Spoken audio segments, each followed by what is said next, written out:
안녕하세요. 곽기섭 북한정론TV 김정은 대부 시간입니다. 오늘은 지난번 사실과 진실 FNT에서 미리 예고드렸던 대로 김정은 후계자 문제를 한번 다뤄보도록 하겠습니다. 얼마 전 전 세계의 언론과 많은 전문가들은 김정은 건강 문제에 대한 정보 판단 실패와 오보로 큰 홍역을 치루었습니다.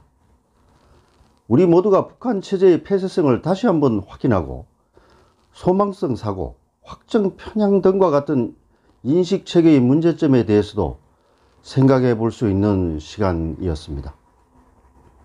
이런 과정에서 그냥 지나칠 수 없는 또 하나의 중요한 포인트가 있었습니다. 국회 입법조사처, CNN을 비롯해서 국내의 많은 전문가들과 언론들이 김정은 신변의 이상이 발생할 경우 후계자로 김여정과 김평일을 많이 거론하였던 점입니다.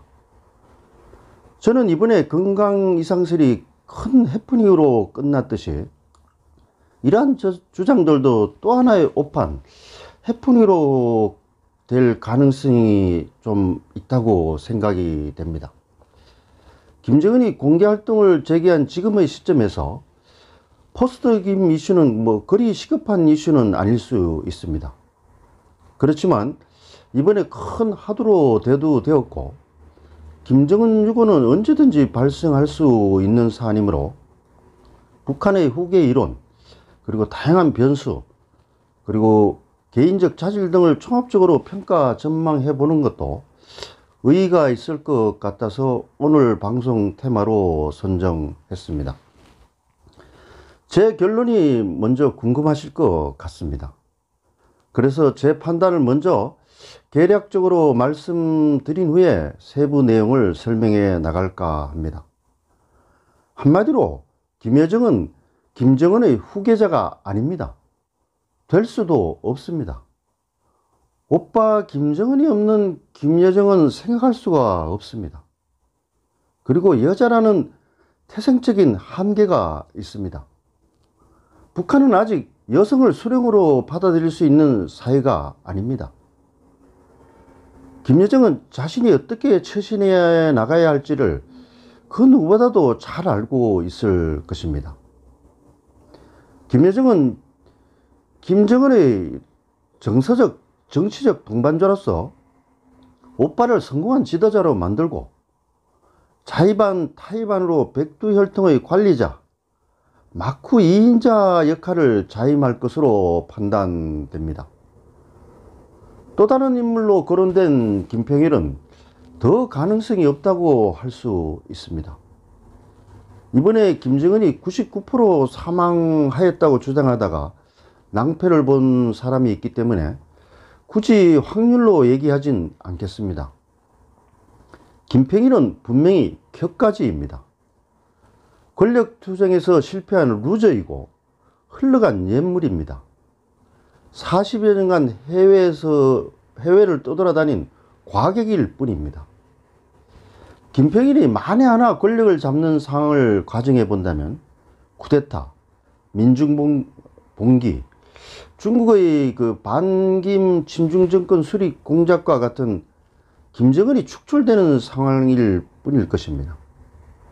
그것도 얼굴마담 정도의 역할에 지나지 않을 것으로 봅니다.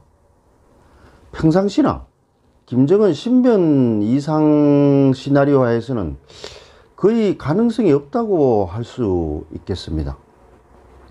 따라서 저는 이들보다는 김정은의 아들에 더 주목하고 있습니다. 앞으로 제가 이야기 드릴 수령론과 후계자론, 그리고 다양한 변수를 종합적으로 고려해 볼 때 지금 한창 성장하고 있는 자식들, 특히 올해 10살인 장남을 주목해야 할 것입니다. 아직 나이가 어리고 알려진 것이 거의 없지만 이미 재앙학 수업에 들어가 있다고 추정됩니다. 만약 김정은의 아들이 어릴 때 김정은이 사망한다면 왕조시대와 같은 부자 세습과 섭정, 1998년 김정은이 도입한 책임분산형 권력구조의 2.0 버전, 태국의 국왕제 또는 일본의 천황제와 유사한 개념의 완전히 새로운 권력구조 도입 등을 상정해 볼 수 있을 것입니다. 제가 김정은 후계 문제를 얘기하면서 꼭 강조드리고 싶은 내용은 북한 체제의 특수성에 주목해야 한다는 점입니다. 그리고 군이나 보위 계통보다는 당이 중요하다는 점입니다. 북한은 유일지도의 체계의 특성상 후계라는 단어는 함부로 끊을 수 없는 금기어입니다. 자칫 잘못하다간 목숨이 날아가기 때문이죠. 그리고 당의 국가 체계입니다. 많은 사람들이 주목하는 군은 우리 자유세계와는 달리 수령과 당의 부속품일 뿐입니다. 따라서 마쿠에서 당 속의 당, 북한 체제의 뇌수, 수령의 오른팔로서 2인자를 키우고 또 제거도 하는 임무를 수행하는 당 조직 지도부가 매우 중요한 역할을 할 것입니다. 수령의 요구라는 특이사항이 발생하면 당 조직 지도부는 북한 체제의 내수, 신경망으로서의 역할을 보다 더 강화할 것입니다. 당연히 올해 조직지도부 제1부부장으로 자리를 옮긴 김여정이 중요한 역할을 수행할 것으로 봅니다. 지금까지 제가 판단하는 대략적인 큰 그림을 설명해 드렸습니다. 지금부터는 이제 본론으로 들어가서 김정은 이후 최고 권력자가 누가 될 것이냐 하는 문제를 좀 더 세부적으로 살펴보도록 하겠습니다. 먼저 후계의 개념부터 정의하는 게 순서일 것 같습니다. 후계란 김정은이 계승자를 지정해서 자연스럽게 권력을 물려주는 상황을 이야기합니다. 혹시 사정이 생겨서 계승자를 내정하지 못한 상태에서 신변에 이상이 발생하는 경우에도 차기 권력자가 김정은 정권의 계승을 표방하는 상황입니다. 따라서 김정은 타도를 목표로 한 군부 쿠데타, 민중봉기 등의 경우에는 혁명 주도 세력이 체제 이념과 권력 구조의 향방을 완전히 새로운 각도에서 접근할 것이므로 오늘 논의에는 포함하지 않도록 하겠습니다. 다음으로 고려해야 할 핵심 요소는 법률 제도적으로는 3대 부자세습의 바이블이라고 할 수 있는 유일영도 체계 확립을 위한 10대 원칙, 후계자론, 당의 국가체계 등을 들 수 있습니다. 다음으로 권력층과 사회 저변의 문화적 환경도 중요한 요소입니다. 그리고 개인의 직위와 역할, 정치적 자질 등이 중요한 변수라고 할 수 있습니다. 첫째, 유일영도 체계의 확립을 위한 10대 원칙을 보면 제10조 2항에 우리 당과 혁명의 명맥을 백두의 혈통으로 영원히 이어나간다라고 명시하여 백두의 혈통의 세습을 명문화하고 있습니다. 동조항은 김정은이 집권한 직후인 2013년 6월에 관련 조문을 새로이 삽입한 것입니다. 따라서 후계자는 김일성 가계에서 나오는 것이 기본 원칙입니다. 둘째, 북한의 후계자론에 따르면 후계자는 수령을 피를 이어받은 인물 가운데 세 세대, 다음 세대에서 나와야 합니다.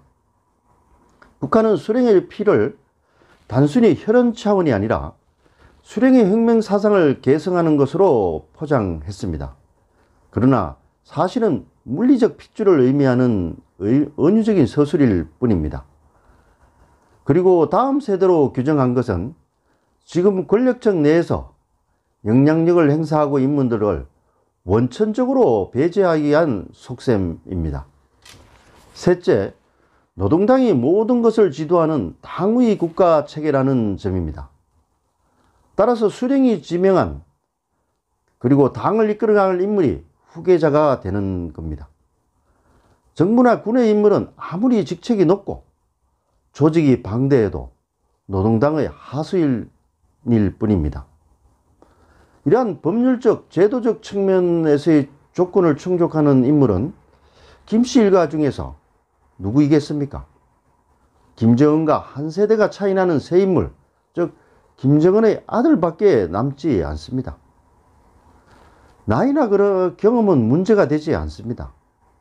당 조직지도부와 선동부가 중심이 되어서 하나하나 만들어가면 되기 때문입니다. 김정은은 22살인 1964년도에 당 조직지도부에서 후계자 수업을 시작했습니다.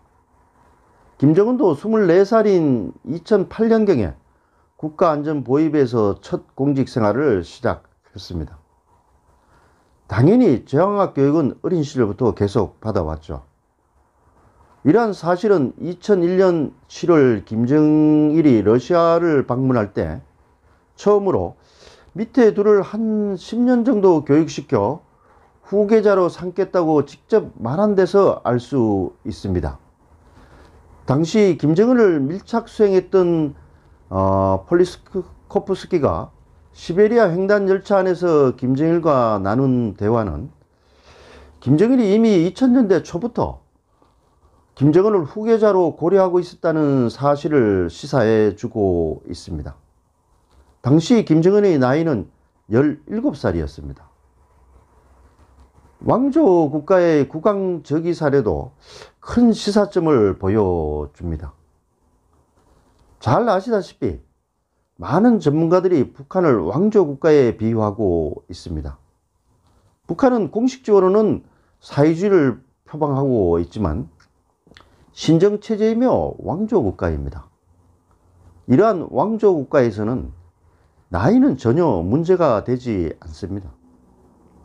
실제로 500여 년간 이어진 조선 왕조에서 8살에 즉위한 헌종, 11살에 왕위를 물려받은 순조 등 약 절반가량이 10대 이하인 점이 이를 잘 뒷받침해 주고 있습니다. 성군의 대표 인물인 세종대왕도 22살에 즉위하였습니다.